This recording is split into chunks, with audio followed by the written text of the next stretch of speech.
రాంబాబు హీరోగా అలాగే మంచి విషయం ఉన్న రైటరు డైరెక్టరు. తను ఆల్రెడీ నాకు ఒక సినిమాలో ఒక ట్రాక్ రాశాడు. ఆ ట్రాక్ ఏంటంటే సైంటిస్టు అడవిలో వెళ్ళి చిక్కుపోతాడు. అడవి మనుషులు వాడిని పట్టుకుంటారు.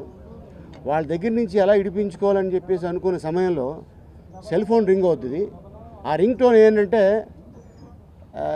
జింక చిక జింక చిక జింక అని రాగానే వాళ్ళందరూ డ్యాన్స్లు వేస్తుంటారు అడవి మనుషులందరూ. ఏంట్రా బాబు, దేవిప్రసాద్ సిటీలోనే కాదు అడవిలో కూడా ఫేమస్ అయిపోయాడు అంటే ఈ సాంగ్ విని సెల్ ఫోన్ తీసుకొని ఆ మ్యూజిక్ తీసుకొని నన్ను వదిలేస్తారు. అటెండ్ ట్రాక్ రాశారు. సో అంత విషయం ఉన్న రైటరు డైరెక్టరు. సో రాంబాబు హీరోగా, పులిరాజు ఐపీఎస్ అంటే రాంబాబుని హీరో ఎందుకు చేయకూడదు అని డిసైడ్ అయిపోయాడు అతను. ఎట్లా డిసైడ్ అయిపోయాడంటే 6 అడుగుల బుల్లెట్ ఆయన అయితే 3 అడుగుల బుల్లెట్ ఈయన.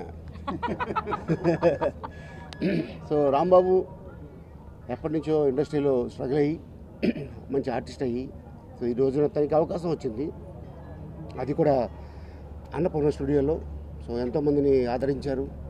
ఈ ఇండస్ట్రీ ఎవరిని వద్దనుకోదు, అందరిని రమ్మంటుంది, ఆదరిస్తుంది.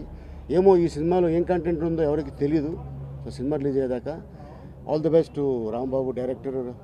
తనతో పాటు ఇప్పుడు ఉన్న ఆర్టిస్టులు. సో హీరోయిన్ చూసాం ఇప్పుడే. Hello, very from Punjab. అది పంజాబ్ నుంచి వచ్చింది రాంబాబు కోసం. కొంగళ పురుగులను చంపేసి సీతాకోక చిలుకలు లేవని ఏడిచే వెధవలరా మనవాళ్ళు.